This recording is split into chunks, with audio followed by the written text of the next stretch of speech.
You, Maeve. Super. Thanks very much, Matt, and a very warm welcome to everyone to this Working Group 2 and Working Group 5 webinar. And thank you very much to Matt for doing all the legwork on organising this. So we have a lovely lineup of speakers and paper presentations today. The first presentation is from our colleague Ceyda Tac. So Ceyda graduated from Ankara Yildirim Beyazıt, excuse me for my pronunciation, University, and is doing an internship as a junior researcher at ISCAP, and that's within the scope of the Erasmus Plus internship.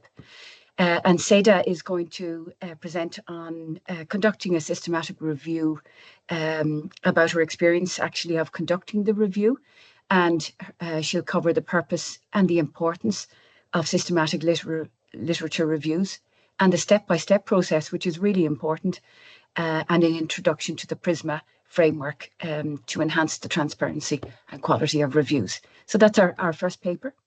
Our second paper will be presented by Max Lange and by our own Matt Flynn.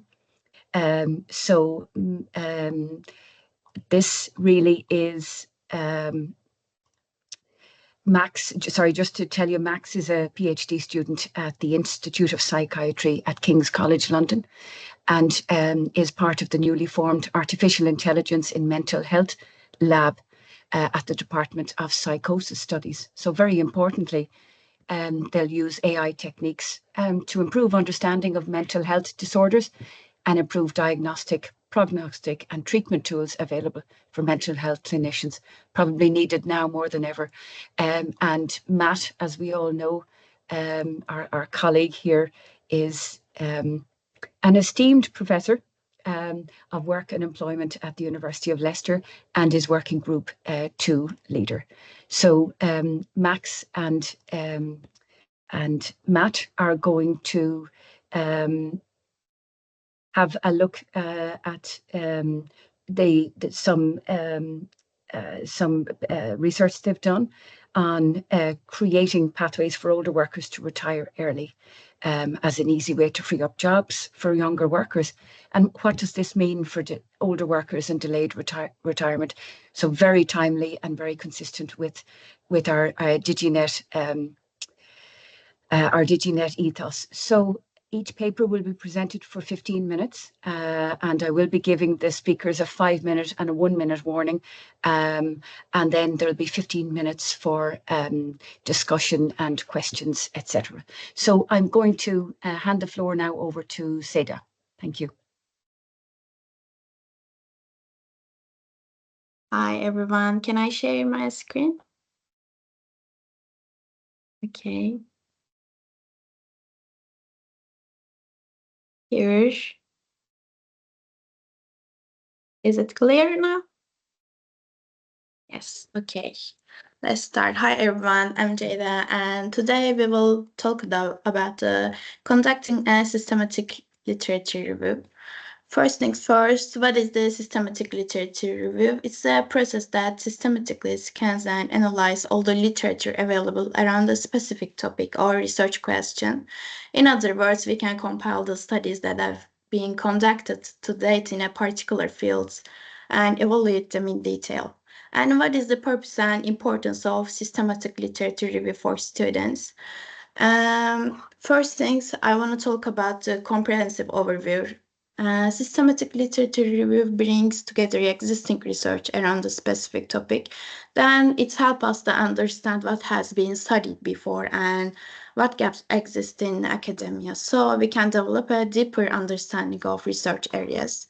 And the second one is thanks to systematic literature review, we are able to base our research on reliable and existing literature. This ensures that our work has a solid knowledge base. This is especially important in academic projects. It also ensures that future academic work is informed by existing knowledge. And the third one is critical thinking. We have the opportunity to analyze and compare and critically evaluate different students, different studies and methodologies. And what is the importance of this systematic literature review for students?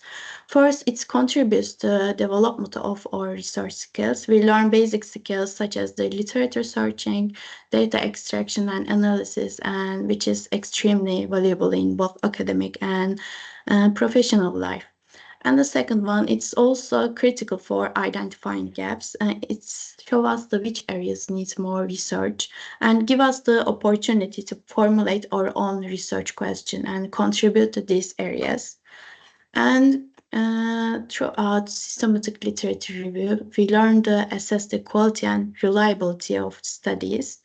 And it allows us to make interdisciplinary connections. It allows us to see how different fields intersect and help us understand complex issues from a broader perspective.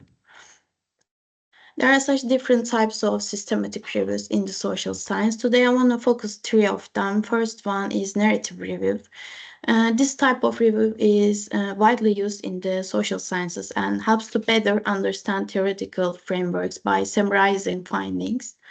And the second one is scoping review. It allows us to map the broad scope of a topic, identify research gaps, and identifying future search needs. And the third one is critical review. It provides a critical analysis of social theories and methodologies. In addition, there are several types of systematic literature reviews, such as meta-synthesis, umbrella review, integrative review, and etc. Each type of review offers different approach according to specific research needs. There are specific steps to conducting a systematic literature review, and these steps are critical to increasing the reliability of the review. Let's now examine these steps one by one.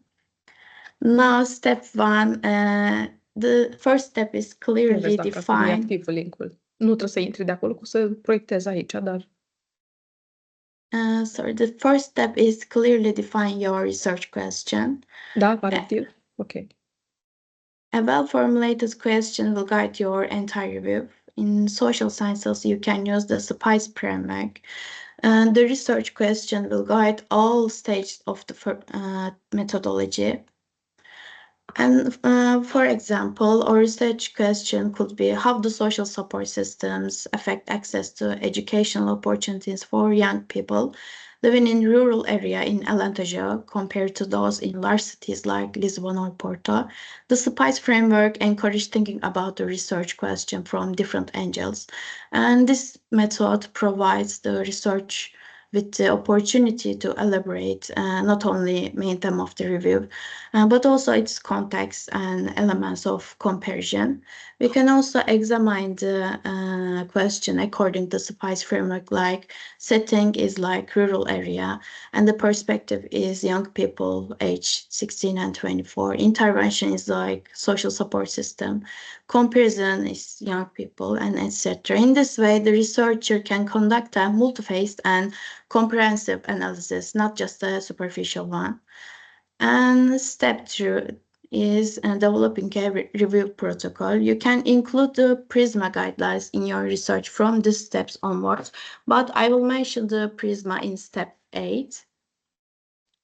In this step 2, developing the review protocol, this stage forms of the foundation of our work and provide us with a roadmap for the upcoming process.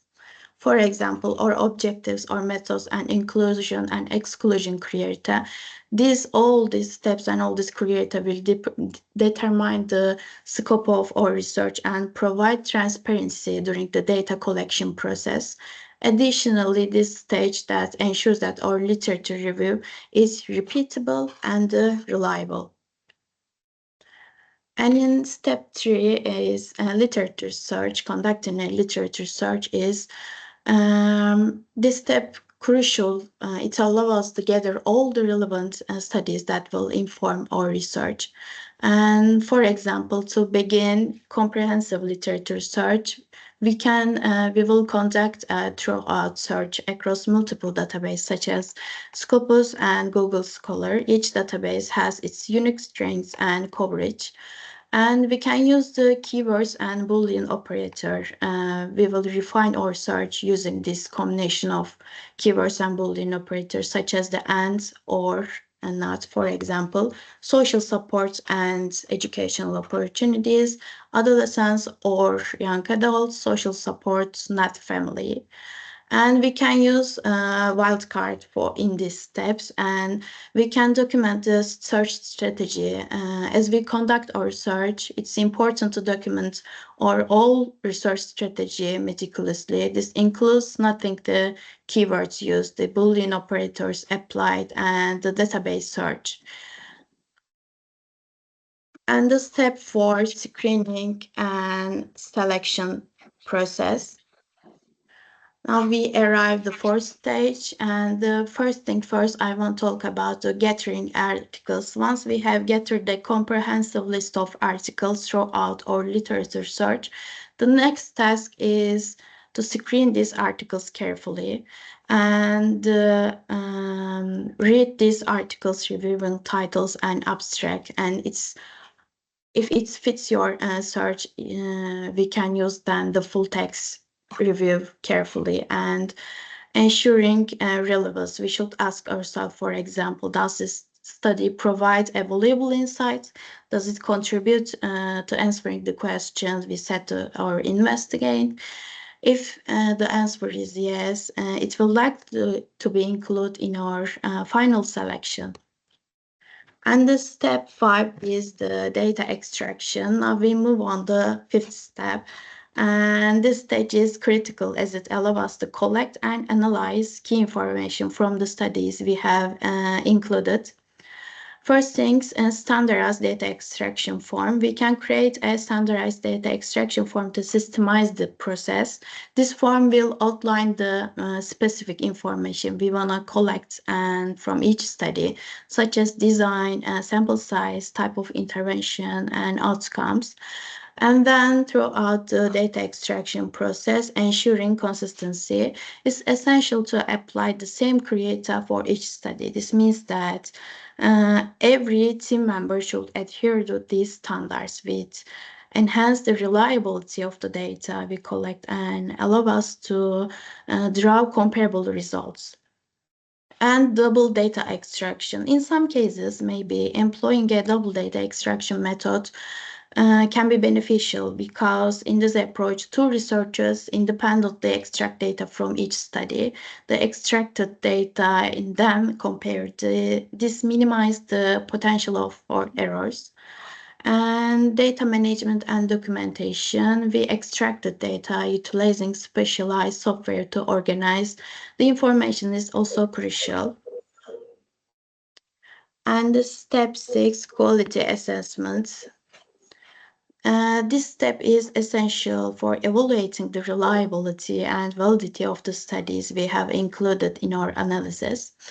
And assessing the quality of including studies help us understand the robustness and findings, identify potential biases that may affect the results. And by systematically evaluating this quality, we can ensure that our conclusions are based on reliable evidence. And step 8, data synthesis.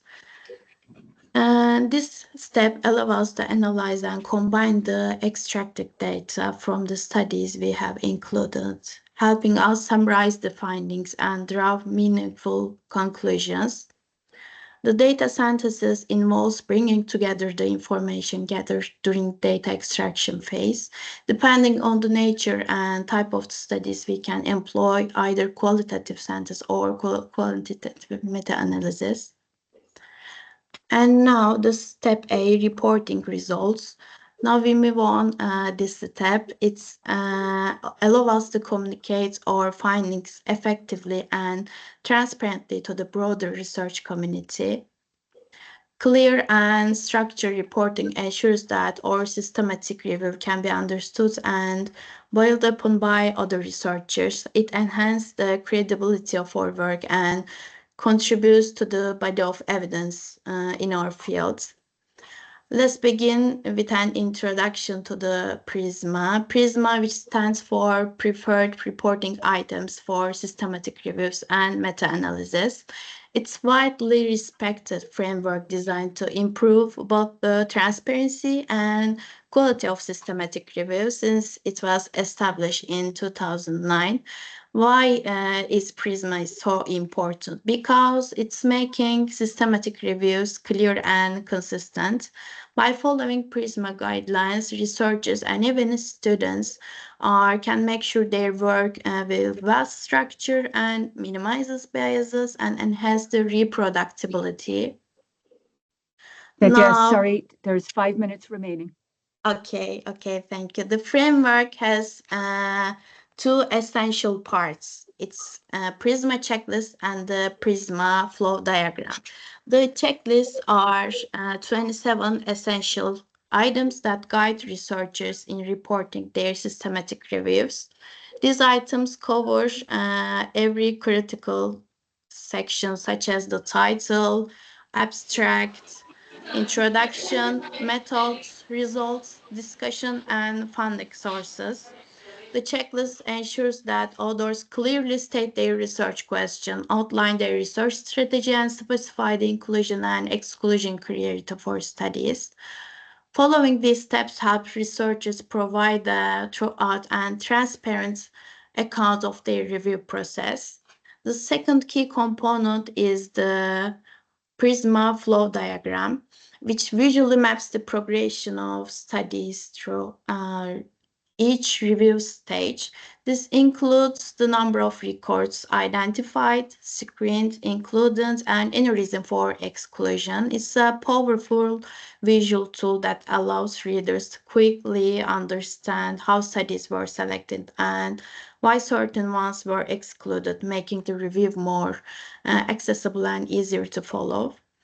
In PRISMA, in summary, it's not just a guideline, it's a foundational tool for anyone conducting systematic review, ensuring transparency, clarity, and credibility throughout the research process. Why it's important, it promotes transparency and reproducibility. Using the PRISMA diagram, we can show each stage or study selection process. It's a clear and traceable way. From the initial search results down to the final studies we include. And it provides a clear overview of the selection. The diagram visually summarizes how many studies we excluded at each stage. And it helps us avoid selection biases. And let's talk about how you can use PRISMA in your search. For students starting systematic literature review, it's important to integrate PRISMA guidelines right from the beginning.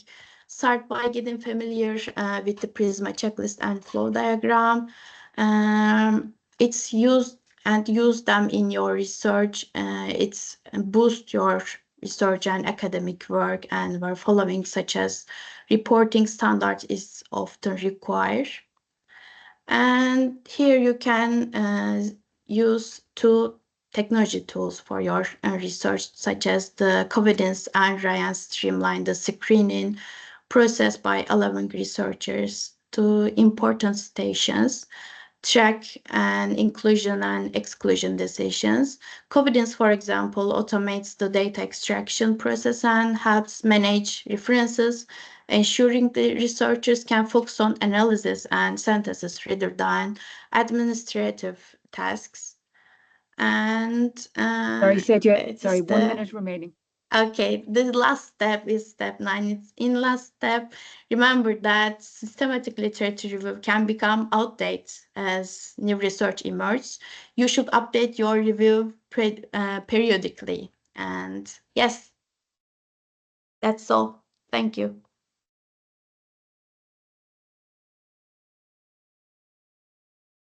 Super. Thank you very much, Ceyda.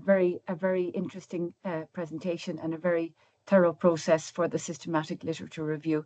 So thank you very much for that. So, have we any questions? I'm sure we do. You can put the questions either in the chat function or please just raise your hand and we'll take them one by one.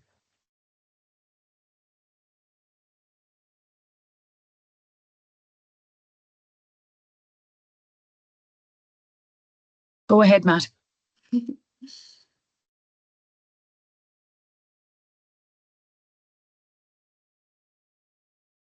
We go. Oh, great. Well, first of all, thank you for the excellent presentation. I was taking some notes on things that I can recommend students, not so much PhD students, because they have the principles, especially Yang, who's a member of our of the Diginet program. But master's and undergraduate students, and I can see how the process that you're talking about can be distilled down to something which an undergraduate might be able to take some core principles from. We often have students who don't do field work in the sense that they don't do a survey or interviews or whatever else, which is just as well, because usually when they do the survey, you know, it's like 10 of their friends, and you can't really glean very much from this. But they do extended literature reviews. And some of the principles that you talk about in terms of distilling down a certain topic and having a selection criteria for articles that you're going to use and articles that you're going to exclude are principles that I'm trying to share with these students as well, so that they do better in their dissertations. I had a quick question, which is, do you have a view on journals that you would go for, especially in the aging or digitalization field, which would be more open to either a scoping review or a systematic review? Sorry, Like, I didn't know. oh, sorry. Are there journals that you've published in or that you would recommend would be would be open to taking a scope and review, publishing a scope and review or a systematic review? Mhm.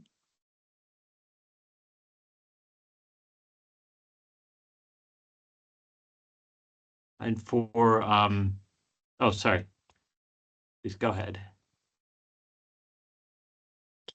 Can you hear my voice? But Oh, yeah, we can hear you. I'm not Could you sure. hear me in the question? No. Can you write the Oh, chat, because sure. I Okay. think I have an internet problem because I closed my camera.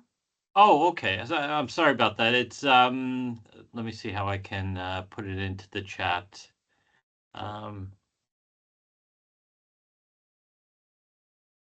But while you're doing that, Matt, perhaps Yeah. there's a question here from Crystal. Crystal, would you like to ask Ceyda directly? If not, I can just ask the question on your behalf.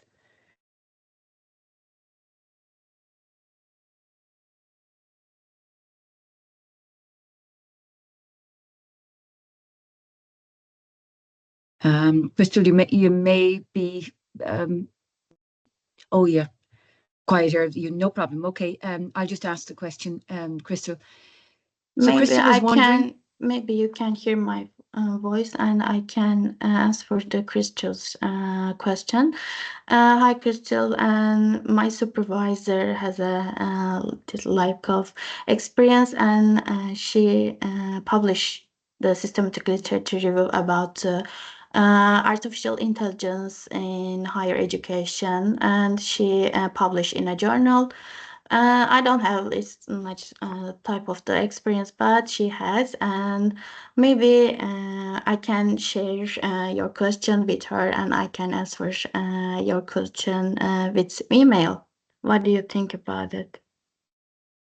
The other thing, Ceyda, if you know which journal it is, you could just tell us which journal, and then we can find it that way if it's been published already.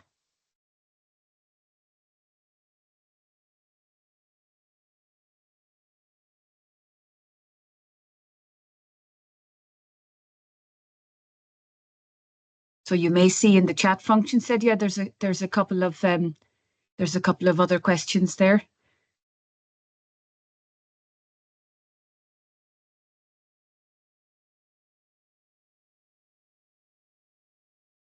Can't hear you at the moment. You're on mute, Ceyda.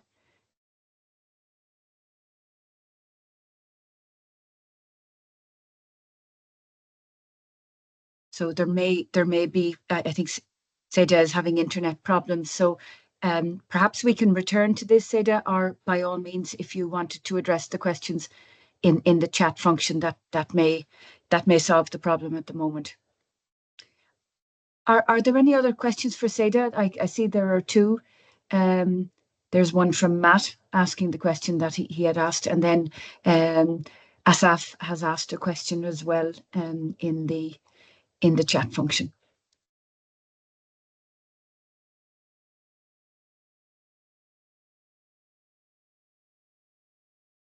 Yeah, we can't hear you at the moment, Ceyda, so it may be a connection problem. But we can return to these questions later, and perhaps the internet problems will have resolved. Otherwise, if you want to type the responses in the chat function, that would be fine, and we can call them out. Okay, so look, we can return to Ceyda and her excellent presentation in a while, but I might hand over to Max and Matt at this point. So talking shop about older workers, perspectives from unions and employers. This is the title, and very much looking forward to hearing this presentation. So over to you, gentlemen. All right. Well, thank you so much. You all can see my my screen then, with the slides. Yes, great. Yep. Okay, perfect.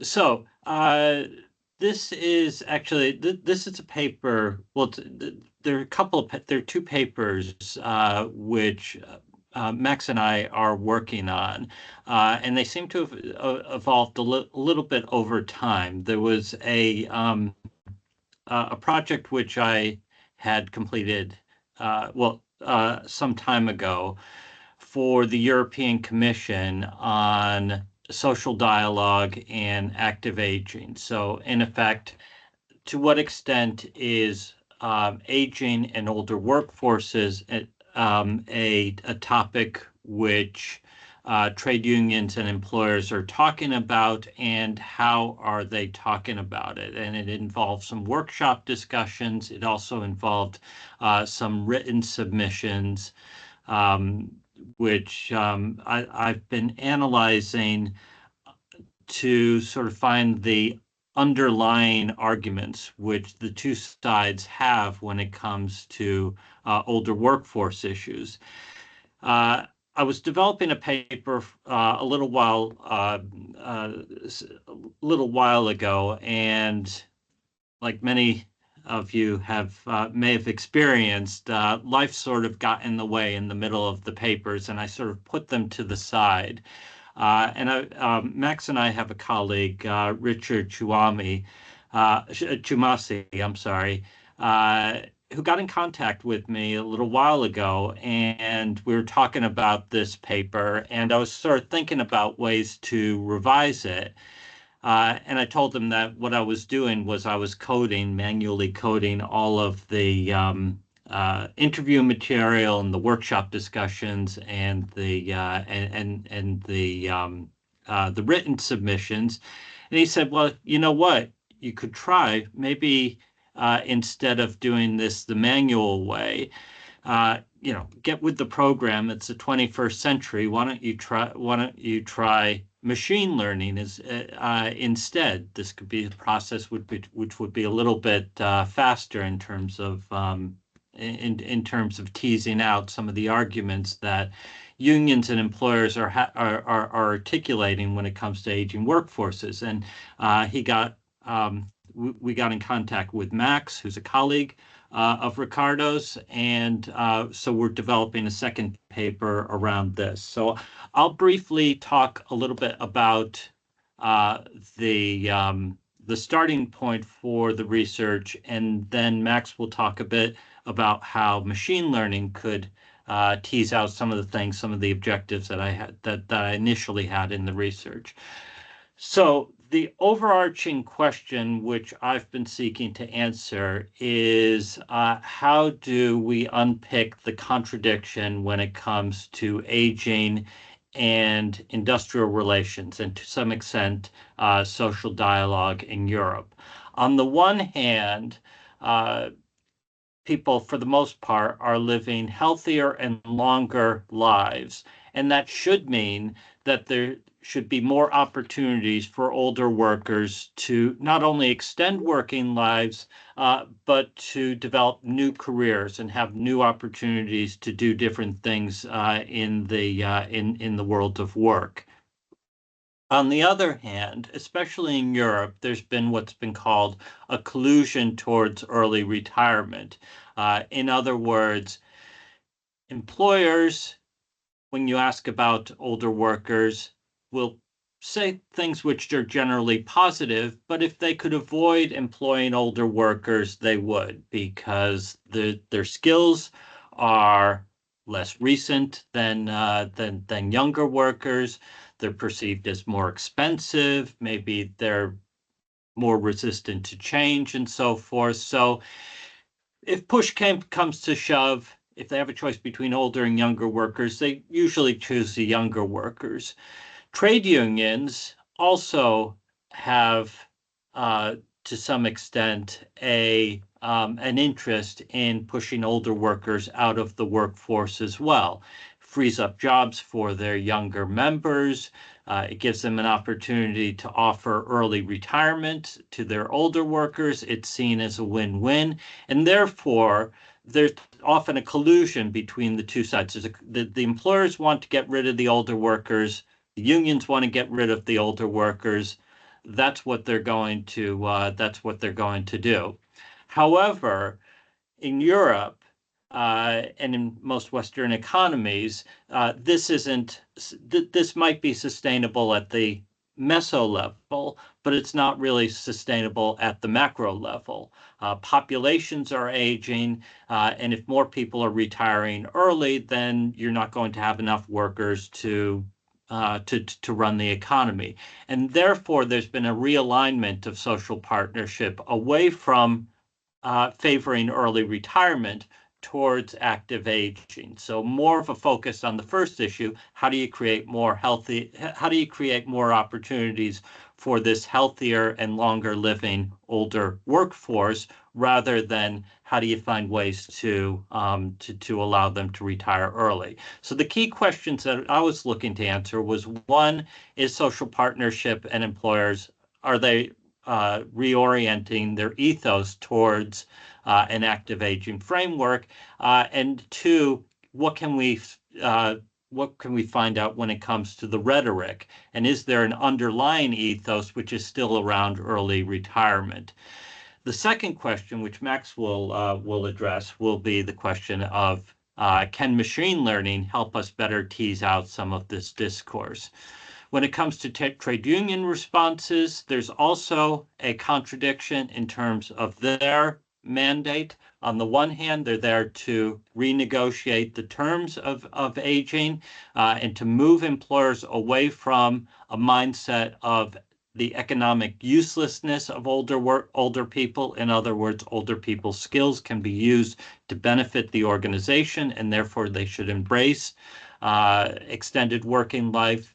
But trade unions are also defensive organizations, and one of the big things that they defend is our pension rights and the right to retire. So therefore, on the one hand, they might be advocating for older workers, but they're also advocating to retain current retirement ages and to protect pensions. In the UK, unions are driven by class and money interests. Therefore, they act as agents of their members and of workers, and many workers expect that the union will protect the right to retire, and even the right to retire early if that's what members are expecting. And there's also an argument of cycles of contention. In other words, if there's a big debate around when people can retire and people are worried about when they can retire, this might create an opportunity for trade unions to mobilize their membership in order to advocate for something maybe a little bit new, maybe a combination of protecting the right to retire while also creating new opportunities for work.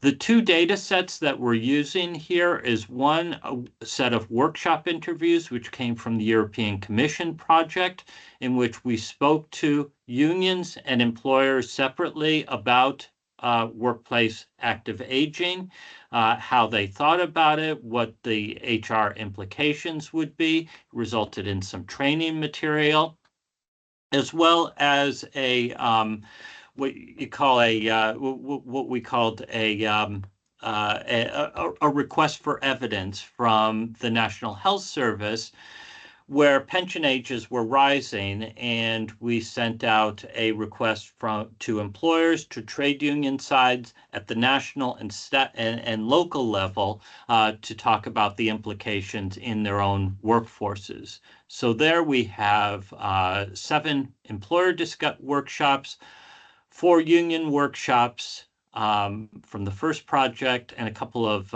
individual interviews of unions and businesses.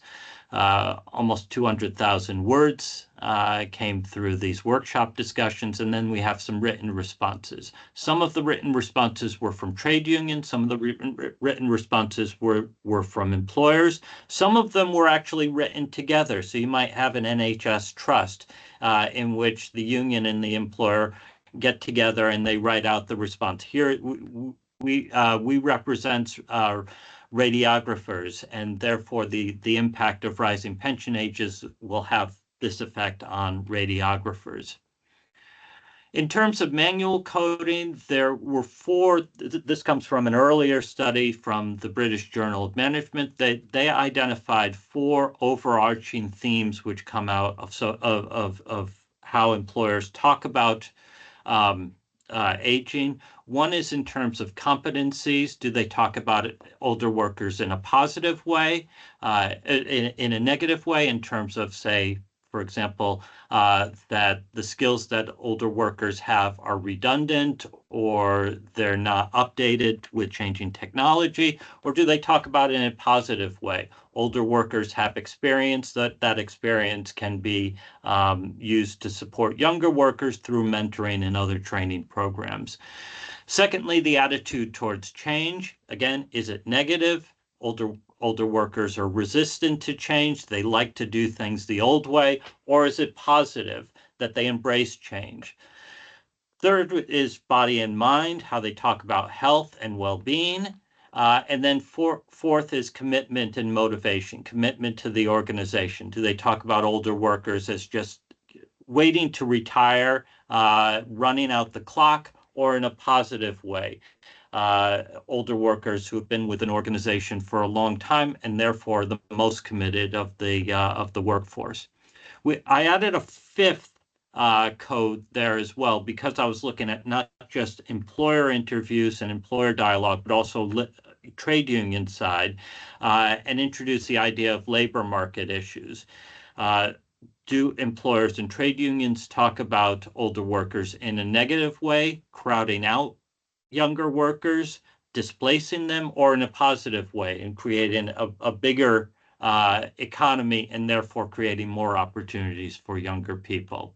It's based on the theoretical framework of institutional works, how different stakeholders talk about aging in a way either to reinforce and maintain existing norms or to disrupt those norms and try to create new ones. So in this case, do the two sides do the social partners talk about aging in terms of reinforcing the idea that older workers really shouldn't be in the workforce and we should find a way to retire them early? Or do they talk in a disruptive way in terms of saying older workers are actually a positive part of the workforce and we should create new opportunities for them to use their skills to benefit the organization and their colleagues? And just very briefly, a couple of examples. Matt, 5 minutes left.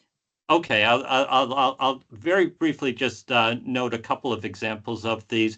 So, for example, when it comes to discourse around the moral foundation of aging workforces, it could be disruptive. And I'll just use one quote here, and I can talk about other quotes maybe in the questions and answers, which is both an example of disruption and maintenance of the status quo. So this came from the Royal College of Physicians. It's a professional body where they talked about clinicians and saying clinicians have a lot to offer clinical workplaces. Sounds pretty positive, probably an example of disruption. Older workers are positive, but then they say at the end of this, well, we wish to emphasize that delivery of care cannot be compromised by factors associated with the aging process. So they're reinforcing the norm that if you have an older worker in a job, or if you have an older clinician, that they're going to be a risk to patients.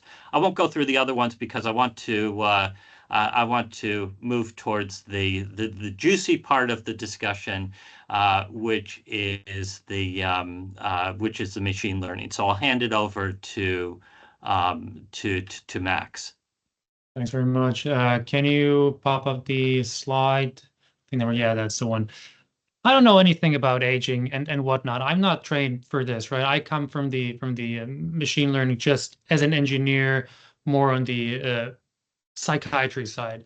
And Matt came to me and said, well, we have these interviews. Is there any way we can investigate bias? And I said, well, yeah, I know this one test. It's called the wheat test right there. And it investigates in a huge corpus of words, so any text, it investigates bias. So I thought maybe we can use that. So this is an example of it's another paper. It just shows you how this test works. So you get the target words on the very left. For example, you compare flowers or insects.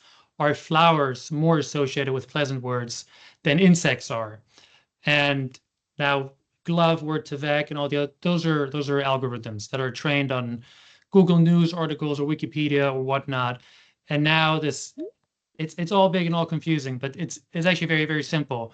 Now the glove 1.5, it's significant if it's a positive score, the flowers are more associated with pleasant words. If it's a negative score, the insects would be. Now you say, who cares about this? It actually gets interesting when we look a bit further at the third one, the European names versus the African names, and pleasant and unpleasant.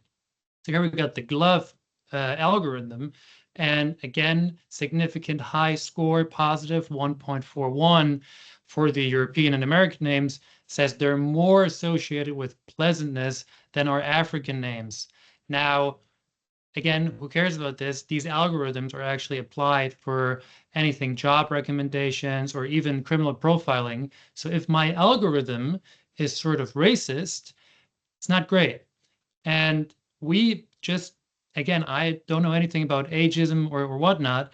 I just thought, okay, we can take these interviews that Matt was just talking about, we can feed them the algorithms, we can train the algorithm on these interviews, and then see how much bias there is. And so instead of flowers and insects and pleasant and unpleasant, we just took young versus old workers. And then again, Matt, if you take up the next slide, we got some results right there. Now, again, we got the young workers versus the old workers, and we got 3 different models. One is trained on the union transcripts, the other on the employer. The pre-trained one is just one you can just download, and that's again trained on Wikipedia, so sort of general population. And now again, looks very confusing. What we can see is the following. They are a bit ageist, preferring younger workers. So younger workers are more associated with positive attributes than our older workers, but not that much. it's 0.5 on a scale from 0 to 2. Yeah, a little bit. And also, we tested for this. There is no real difference, significant difference between them. So to answer the question, are unions more ageist than employers? No. First of all, they're not really ageist for starters. And second, they're sort of the same in terms of ageism. So interesting conclusion, because as Matt said, not what we're expecting. It's usually all the occupational psychological literature points into the older workers aren't liked as much by both union and employers, but we don't really find any differences. And bonus point, this could be used to analyze any qualitative data. So this might even be some new field that we can trailblaze. Sorry, Max. I can see. I'm done. All good. Left. I'm done. That's about it. That's about it. Can I just very quickly give a conclusion, then we can have a little bit of a question and answer. So the interesting thing about the two pieces of work is that they seem to be a little bit contradictory. I started out with a coding framework based on earlier studies and then manually coded the material in using discourse theory. And I was able to identify different patterns of rhetoric where there were underlying favoring of a collusion towards the existing collusion towards early retirement. Certainly, there was more positive about let's continue these pathways than the active aging framework. Max coded through the machine learning organically to find some patterns when it comes to word associations and found that actually unions and employers were less likely than the overall population to use ageist framework. And there could be a couple of reasons for that, and then maybe this could be the topic of discussion. One is that Max was working on the spoken dialogue, the workshop discussions, and I was working on the written discussions. And the written discussions were advocating for a particular position. So it was considering something, writing it down, going to a committee, and then saying, this is what we're going to put forward. So it was agenda setting. Whereas the workshop discussions were, hey, there's this researcher who wants to talk to us a little bit about aging. What do you think about it? Secondly, it could be because machine learning shows patterns, whereas manually coding shows rhetorical tools that people that people might use in different ways. And the third option is because I haven't yet coded the joint and individual sectors. So it could be that once I coded some of the material from charities, from individuals, and so forth, they're even more ageist in their rhetoric than the two sides, and that would show a similar pattern. But it does, as Max says, offer up really interesting opportunities, methodological opportunities to use machine learning to do some of the manual work that we researchers consider to be our bread and butter. And that's all I have to say on that. Thanks very much, Matt and Max. It was a really interesting presentation, and some of your findings are very, very enlightening, and the implications of this as well. So it's just very timely. So thank you very much. So are there any questions for Matt and Max?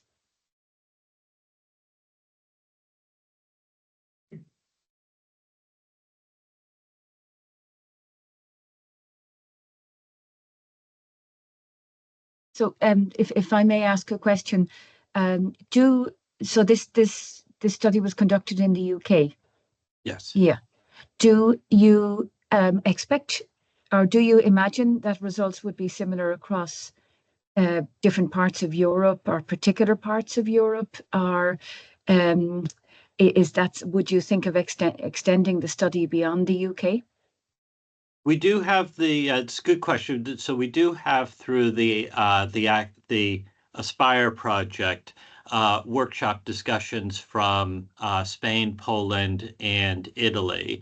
And there probably would be different patterns because there are different institutional frameworks. So in the UK, you have a very small state pension.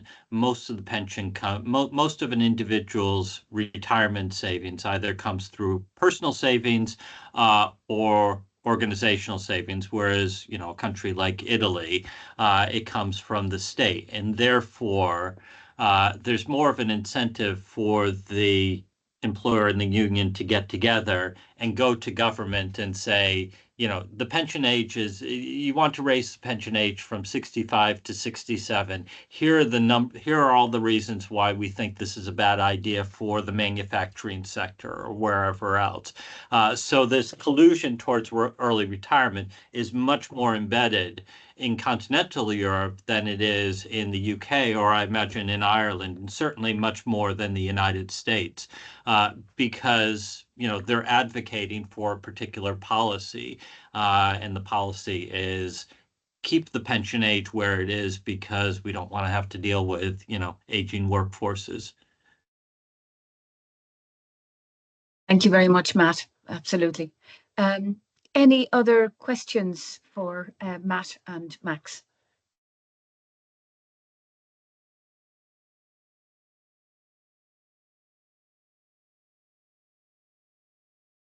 Can I make a slight request?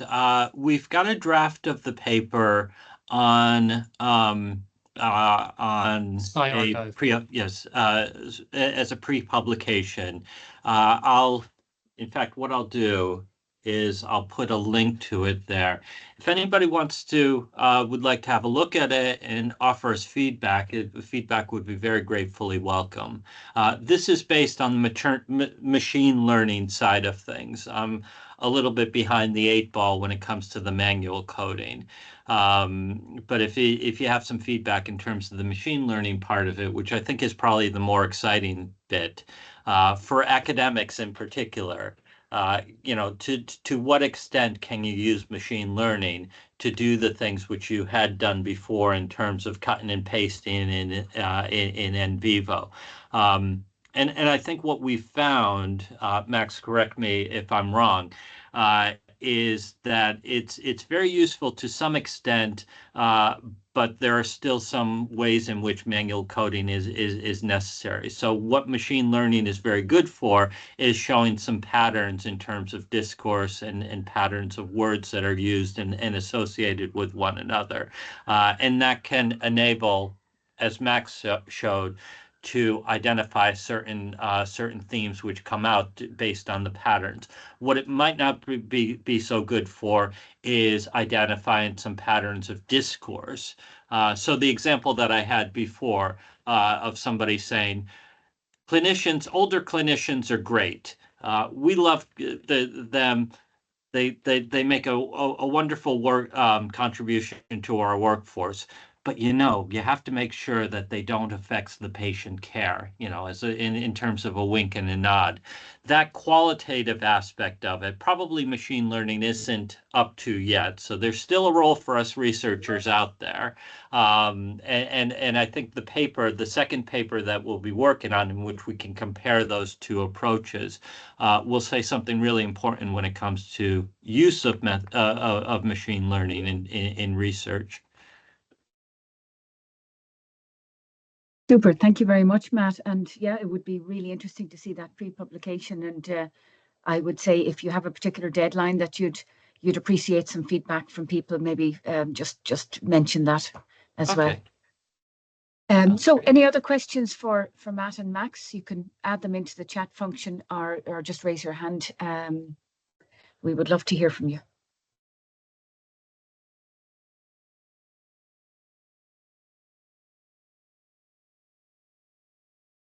Hi, Daniela.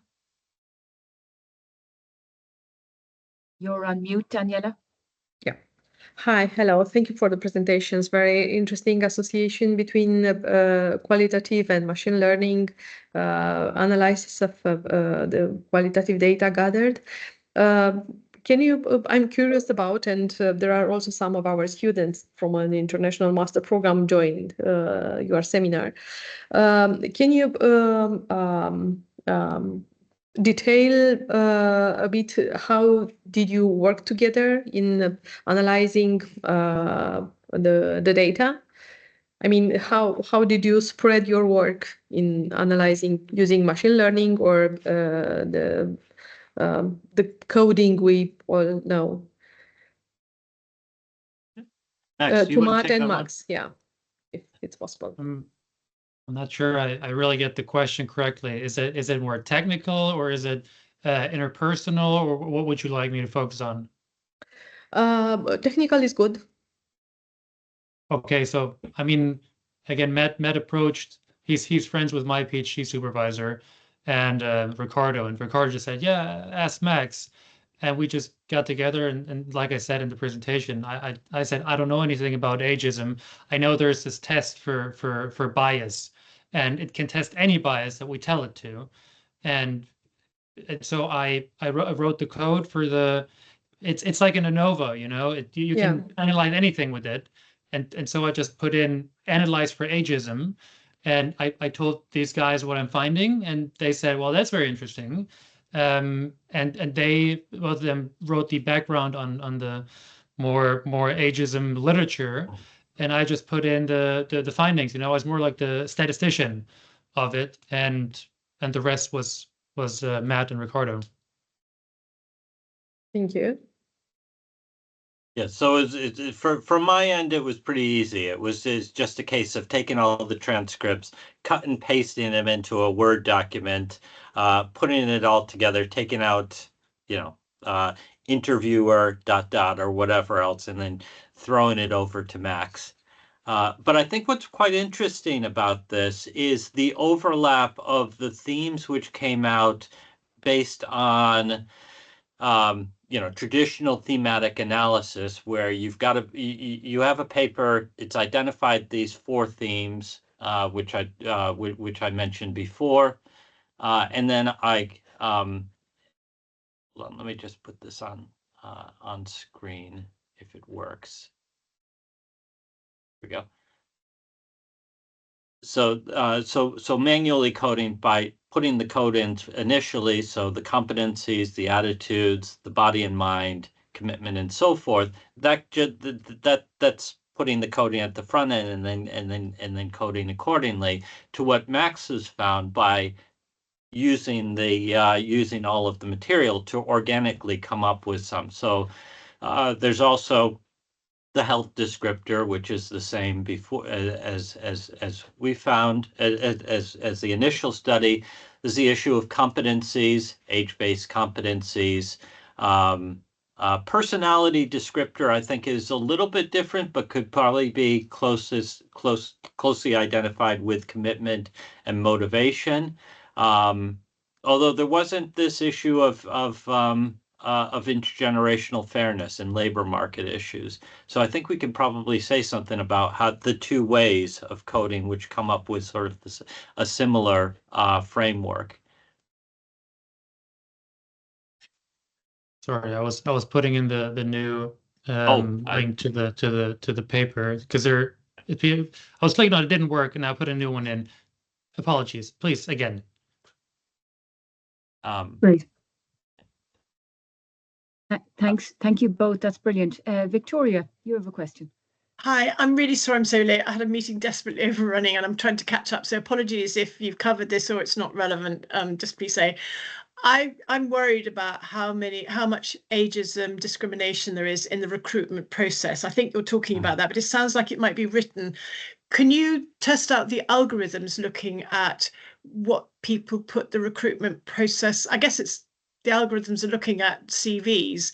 And I heard one HR director say, I don't look at any CV where somebody's worked for one organization 20 or 30 years. Tell me what that is if it's not age discrimination. Is that what you're talking about? And is this something that would help for employers to check out the ageism unconscious or conscious in their recruitment process? Have I missed the point? No, I'd say, I think what also Matt is trying to say is what is manually done is very different from what the machine is doing. Everything from the machine is really looking at it. It first converts the words into numbers and then analyzes these numbers, how they're in a three-dimensional space, how close they are together. So the machine is looking at which words hang out together. So it's very mathematical. It's very engineering based.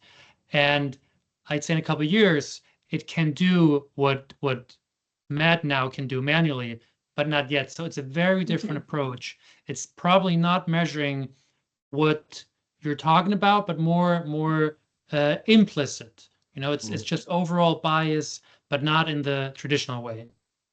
Okay, thank you. Yeah, and the example that you just gave is something where the ageism is transparent. You know, if somebody says I don't employ somebody with more than 20 years experience, they might have a they might have a justification for that. Oh, I want to have somebody who moves about different organizations because they get more learning experience. But actually, what they're saying is, I count the number of years on the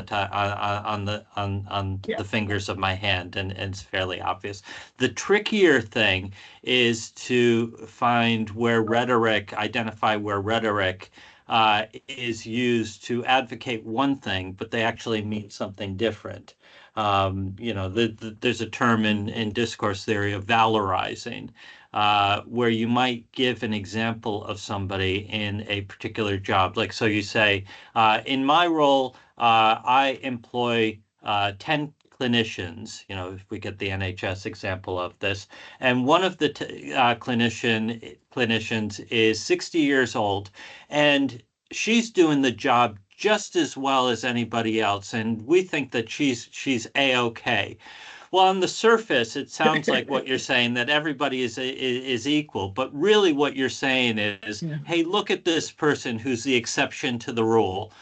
It's worth noting that they're 60 years old and they're still in the job. That means that anybody over 60, it's that 1 in the million. Anybody else who's over 60 would not be able to do the job, and that's the trickier thing when it comes to the rhetoric. And you know, so if social partners have a mindset of, we need to protect the right to retire, we need to use early retirement as a tool, as a management tool, that's what we got to protect, and we'll present the arguments to maintain it, even though we're saying active aging is an important thing and we should all embrace it. Thank you. Thanks, folks. Thank you. Any other questions for Matt or Max?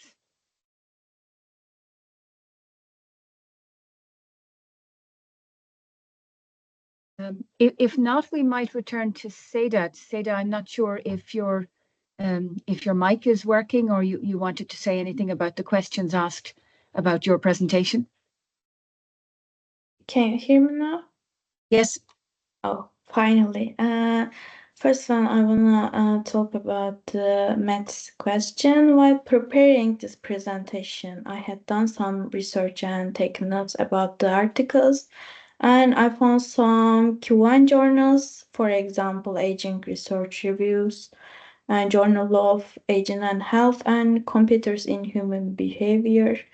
And I think they open to both systematic and scoping reviews. And I think ISCAP asked about the difference between systematic literature review and scoping review.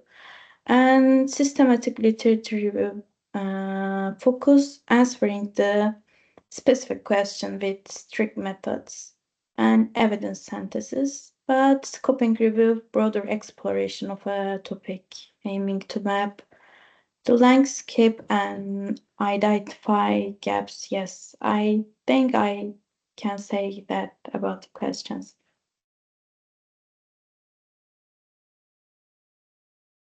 Oh, your mic, I think it's close.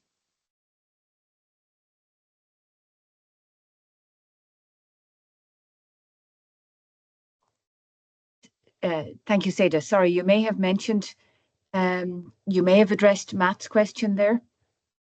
Yes, I addressed the first one. Yes, thank you. Yes. Perfect. And you've addressed ASAPs and also crystals. Yeah, super. So are there any other questions that people would like to ask either of Ceyda, our first presenter, or indeed of Matt and Max?